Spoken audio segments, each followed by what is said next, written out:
Nouvelle vidéo réaction, les dernières sur la chaîne vous ont bien plu. Aujourd'hui, c'est un reportage que j'ai eu par le plus grand des hasards sur mes recommandations YouTube. Et en fait, il va parler d'un phénomène assez méconnu, c'est la bigorexie. Ça, j'ai vu le mot parce que j'ai déjà un petit peu zioté avant cette vidéo le reportage. Bon, sans vous mentir, je vais vous donner mon premier a priori, entre guillemets, sur l'addiction du sport. Peut-être que mon avis va changer après avoir regardé ça. Mais là, pour le coup, entre toutes les addictions sur la malnutrition, les réseaux sociaux et plein d'autres choses, j'ai du mal à prendre au sérieux, tu vois, l'addiction au sport. Je me dis au pire, qu'est-ce qui peut t'arriver, tu finiras musclé quoi. Donc ça va être un reportage de 15 minutes en 3 parties. On commence avec une crossfiteuse, évidemment, c'est quasiment pour ça que j'ai réagi à ce reportage. Ensuite, on a un mec des salles de sport et on finit avec un mec qui fait de l'endurance. Et entre temps, je crois qu'il y a un petit médecin qui s'exprime. Hop, on revêtit le petit casque. 2 heures par jour, 6 fois par semaine. Ornella enchaîne les séances de crossfit pour se dépenser, mais surtout pour se muscler. Bon, Ornella, elle commence par vivre un petit peu pour les caméras, mais par contre, 2 heures par jour, 6 fois par semaine, je trouve ça ok. Je trouve ça très ok. Ornella est ce qu'on appelle une bigorexie. Ah ok, là, direct dans le vif du sujet, c'est une bigorexique.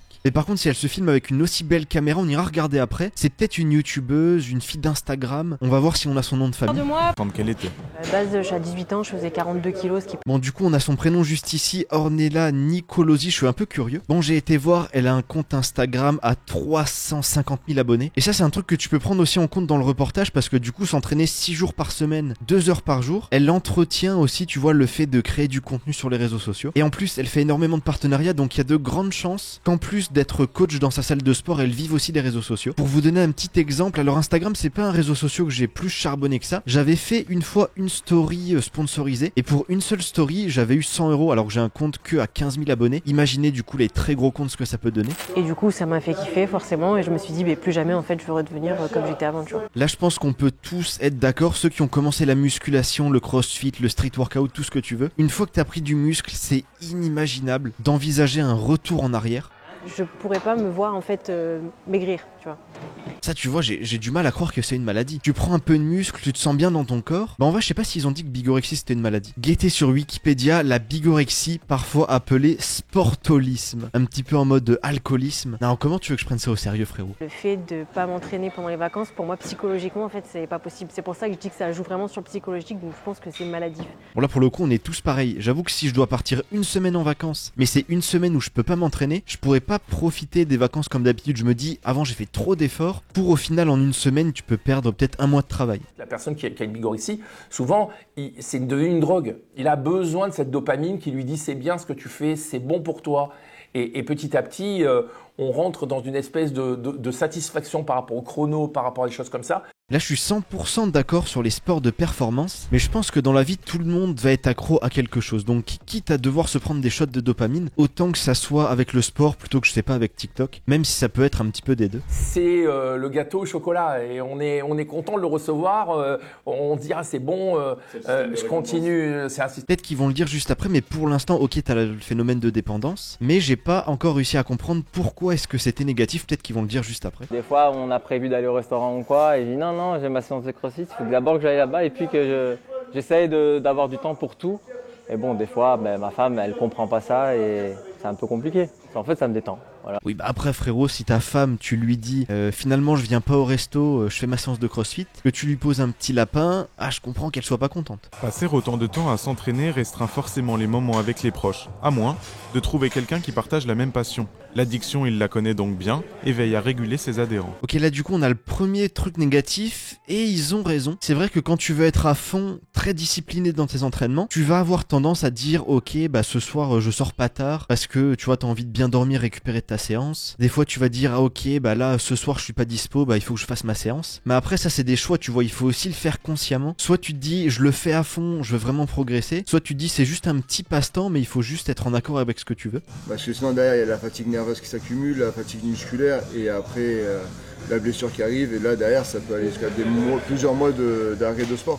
Là aussi il a raison, il parlait du coup des lendemains de compétition, il interdisait carrément aux adhérents de venir. Par exemple là prochainement je vais faire une compétition, ça se déroule sur un week-end entier. Du coup le samedi j'aurai déjà 4 épreuves à faire, le dimanche 4 épreuves. Donc au total j'aurais fait 8 circuits de crossfit en seulement un week-end. Et du coup c'est sûr que le lundi, le lendemain je vais pas m'entraîner. Et mardi on va peut-être voir à reprendre tranquillement. Si derrière tu réenchaînes trop vite, que tu t'entraînes trop, au final tu vas juste te blesser. Là c'est logique, tu vois, il faut écouter son corps.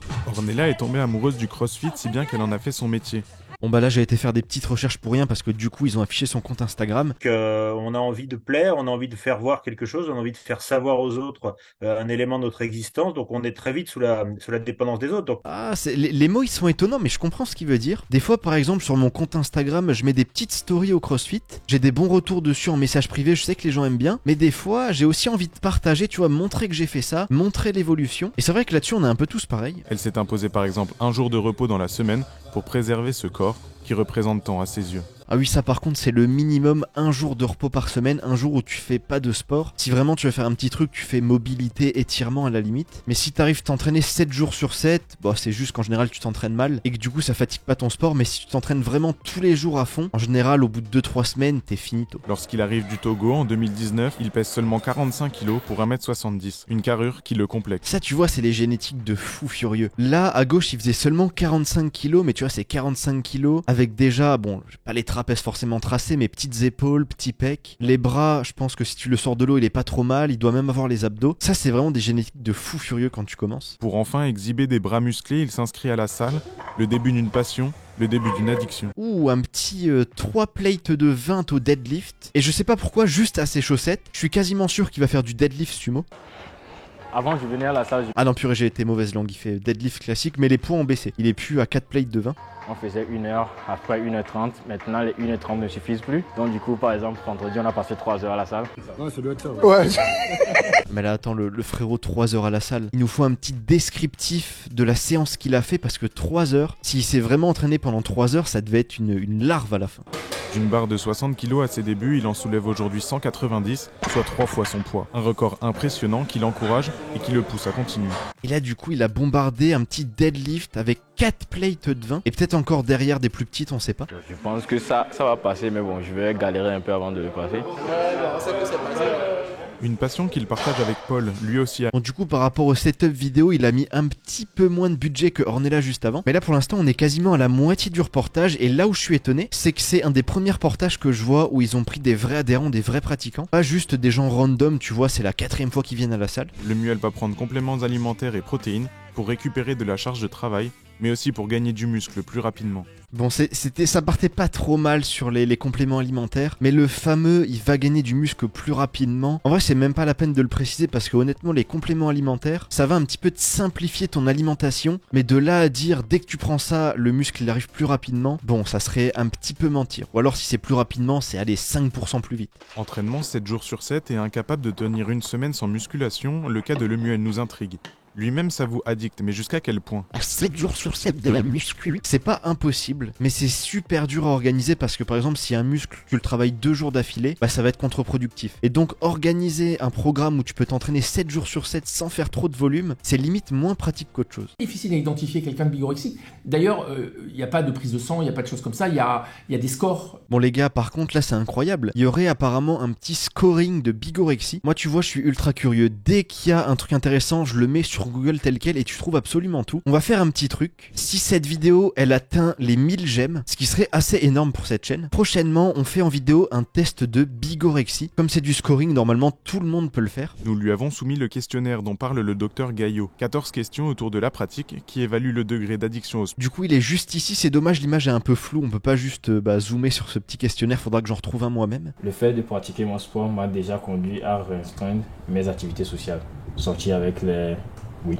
Ouf, alors ça, je pense que n'importe qui pratique un peu régulièrement, mais oui à cette question. Je me sens tendu, agité ou irritable si je ne peux pas pratiquer mon sport. Oui. Ah ouais, quand tu poses les questions comme ça, je me rends un petit peu compte qu'il n'y a pas trop de différence entre quelqu'un qui est privé de cigarettes que quelqu'un qui serait privé de sport.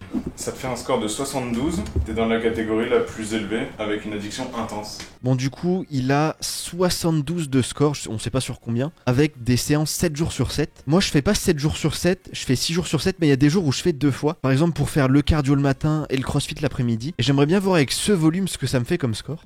J'étais dans une spirale où rien ne pouvait m'arrêter parce que j'avais décidé de le faire. Comment j'ai fait à rentrer 25 ou 30 heures dans la semaine? Ah oui, alors lui, s'il a fait 25-30 heures de sport dans la semaine, c'est juste aberrant. 30 heures de sport dans la semaine, ça veut quasiment dire 4-5 heures de sport par jour. Allez, mon cœur, va doucement quand même. Son corps... Oh le petit, va doucement quand même, il me détruit. Mon cœur, va doucement quand même. J'ai l'impression d'entendre mon père ou ma mère, tu vois, quand je leur montre une petite vidéo ou qui sont venus me voir pendant les compétitions. Et tu vois, au CrossFit, il y a des épreuves où il faut soulever le plus lourd possible et qui me disent, tu vois, mais pas trop lourd quand même, fais attention à ton dos. Là, c'est exactement la même voix que j'ai entendue. Un soir où je dormais pas, parce que je dors pas beaucoup en fait. Attends, non mais là tu trolls, Grégory. Comment tu peux faire 30 heures de sport par semaine et dire après, en plus je dors pas beaucoup. Là, moi, avec entre 10 et 15 heures de sport par semaine, même en dormant plutôt bien, je dors 7h30 par nuit, il y a des fois où je récupère pas au top du top. Donc du coup, j'ai réfléchi un petit peu, j'ai regardé sur Google Maps, j'ai tracé rapidement le parcours, on tombait à peu près à 100 km. Bon là, rien que le tracé du parcours, je suis déjà fatigué. On appelle ça Ultra Swim Run 06, donc c'est pour ça que ça s'appelle comme ça, et ça faisait pile 100 km, donc 87 à courir et 13 à nager. Là, on se rend pas trop compte, enfin si on s'en rend quand même compte, mais 13 km de nage, surtout que là, bah du coup ça sera dans la mer, ça sera pas en piscine, 13 km de nage, c'est aberrant. Pourquoi tu fais ça? On s'en fout, rentre une heure plus tôt du vélo, et comme ça on peut aller faire une balade avec les petits. Moi j'étais dans mon mode compétition. Ça c'est ce qui est dur, ouais, c'est de réussir à trouver un équilibre, réussir à trouver l'organisation pour pouvoir quand même faire son sport, et derrière profiter d'autres choses de la vie, mais c'est vraiment super compliqué parce que les journées elles font que 24 heures. Tu t'isoles de ton travail quelque part à un moment donné, et puis